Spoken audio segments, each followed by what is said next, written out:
Assalamualaikum warahmatullahi wabarakatuh. Di sini kami ingin mempresentasikan tugas proyek UAS kami yang bertemakan evaluasi dan rekomendasi sistem pengangkatan buatan sumur Melisa 1. Adapun anggota kelompok kami yaitu ada Galih Ponjaya dengan NIM 74, ada Arif Rahmat Hidayat dengan NIM 27, dan saya sendiri Nadia Amanda Putri dengan NIM 68. Di sini adapun soal yang diberikan yaitu sumur Melisa 1 terletak di lapangan minyak milik PT ITERA dengan kedalaman total 180 meter. Zona perforasi berada pada interval 168,8 hingga 171,5 meter. Dan saat ini telah terpasang sistem pengangkatan buatan berupa sucker rod pump atau SRP pada kedalaman 49,48 meter. Produksi fluida harian mencapai 245 barrel, namun mengandung water cut sebesar 99% yang berarti hanya sekitar 1% dan total fluida tersebut adalah minyak.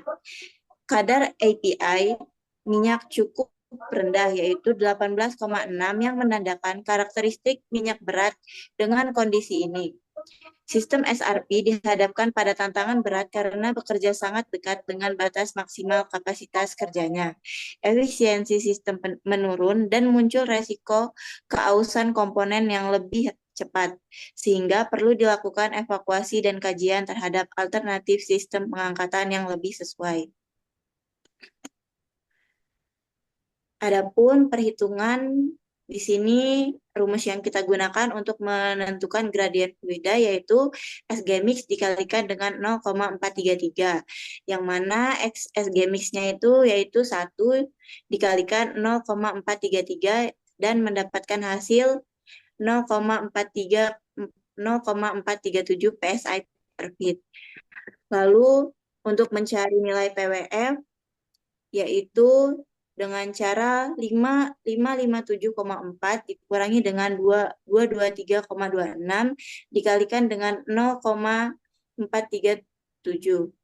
Didapatkan hasil 145,04 PSI. Lalu untuk mencari nilai PR yaitu dengan cara 557,4 dikurangi dengan 98,88 dikalikan dengan 0,43. Lalu didapatkan hasil sebesar 197,16 PSI. Lalu untuk produksi maksimum dan optimum, untuk mencari nilai Qmax, yaitu rumusnya Q per 1 dikurang 0,2 PWF per PR dikurangi dengan 0,8 PWF per PR pangkat 2. Adapun untuk mencari Q optimum yaitu 0,6 dikalikan dengan Qmax, yaitu 0,6 dikalikan Qmax-nya 244,2492893. Lalu didapatkan hasil sebesar 146,5555736 barrel per day. Untuk mencari nilai PR yaitu dengan cara mid per vo dikurangi dengan SFL dikalikan dengan gradien fluida. Selanjutnya akan dilanjutkan oleh teman saya Gali. Oke, berikutnya ada tantangan produksi. Produksi dari sumur Melisa 1 menghadapi tantangan besar, utamanya karena dominasi fluida berupa air. Dengan nilai water cut mencapai 99%, mayoritas fluida yang diangkat bukanlah minyak, melainkan air, yang secara signifikan membebani kinerja pompa. Selain itu, fluida yang diproduksi bersifat berat dengan API 18,6 dan memiliki tekanan reservoir rendah sebesar 160 psi. Gas oil ratio atau GOR yang hanya 140 SCF per STB menandakan kandungan gas yang sangat minim, sehingga metode gas lift tidak dapat digunakan secara efektif. Semua faktor ini membuat sistem SRT bekerja tidak optimal dan justru beresiko mengalami kelelahan mekanis akibat beban kerja yang berlebihan. Selanjutnya ada rekomendasi Electric Submersible Pump atau ESP. Berdasarkan evaluasi teknis, terhadap kondisi sumur dan karakteristik fluida, sistem pengangkatan buatan yang paling sesuai untuk sumur Melisa 1 adalah Electric Submersible Pump atau ESP. ESP dirancang untuk menangani laju fluida yang besar dan memiliki keunggulan dalam operasi yang stabil dan kontinu. Sistem ini sangat efektif pada sumur dengan kandungan air yang tinggi, seperti halnya sumur Melisa 1. Selain itu, ESP dapat dipasang lebih dekat ke zona perforasi yang akan meningkatkan tekanan intake dan efisiensi produksi. Dengan kemampuan untuk beroperasi dalam lingkungan viskositas rendah dan menghasilkan daya angkat yang besar, ESP merupakan solusi ideal untuk meningkatkan produksi minyak secara signifikan. Selanjutnya ada evaluasi ekonomi dan risiko. Sistem SRP yang saat ini digunakan telah beroperasi di luar zona optimal dengan kapasitas maksimal 244,26 bbl per day dan laju produksi aktual 245 bbl per day. Pompa ini beresiko overload akibat efisiensi sistem menurun drastis dan meningkatkan kemungkinan kerusakan komponen secara dini. Di samping itu, tingginya konsumsi energi dan frekuensi perawatan yang tinggi menjadikan SRP tidak lagi efisien dari segi operasional dan ekonomi. Oleh karena itu, penggunaan SRP dalam jangka panjang tidak lagi layak dan pengganti sistem menjadi sesuatu yang mendesak dilakukan. Selanjutnya akan dilakukan Norel. Pertimbangan teknis dan tantangan ISP.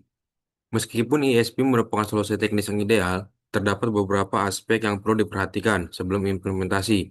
Salah satunya adalah kebutuhan akan pasokan listrik yang stabil dan berkelanjutan di lokasi sumur. Selain itu, dengan kondisi water cut yang sangat tinggi, resiko korosi dan scaling terhadap komponen ISP meningkat, sehingga pemilihan material pompa yang tahan korosi menjadi sangat penting. Penggunaan chemical treatment juga perlu direncanakan untuk meminimalkan kerusakan dan menjaga umur pompa. Walaupun investasi awal untuk ESP lebih tinggi dibandingkan SRP, efisiensi energi dan potensi peningkatan produksi menjadikannya layak untuk dipertimbangkan dari segi return on investment atau ROI. Lalu berikut perbandingan SRP dan ESP, di mana parameter laju produksi dari ESP yaitu 245 bbl per day, sedangkan ESP lebih dari 300 bbl per day. Produksi minyak dari SRP yaitu 2,45 bbl per day, sedangkan ESP 3-5 bbl per day. Efisiensi energi dari SRP sendiri rendah dan ESP tinggi. Biaya operasional awal SRP rendah, sedangkan ESP tinggi. Dan kesesuaian dari SRP tidak optimal, sedangkan ESP ideal untuk watercut 99%. Kesimpulannya, yaitu dari studi ini adalah bahwa sistem SRP yang digunakan di sumur Melisa 1 tidak lagi efisien secara teknis maupun ekonomis. Produksi fluida yang tinggi tidak diiringi dengan hasil minyak yang sebanding karena dominasi air dalam fluida. Dengan tantangan viskositas tinggi, tekanan reservoir rendah, serta risiko kerusakan mekanis, sistem SRP tidak lagi relevan untuk kondisi sumur saat ini. Oleh karena itu, direkomendasikan untuk mengganti metode pengangkatan dengan ISP yang memiliki kapasitas besar, efisiensi tinggi, dan kemampuan beroperasi secara stabil pada kondisi water cut tinggi. Sebagai langkah lanjutan, perlu dilakukan studi kelayakan teknis dan ekonomis secara menyeluruh, disertakan koordinasi dengan tim lapangan untuk memastikan instalasi berjalan sesuai rencana. Baiklah, sekian presentasi dari kelompok kami. Jika ada kesalahan kata atau ucapan, kami mohon maaf. Kami akhiri. Wassalamualaikum warahmatullahi wabarakatuh.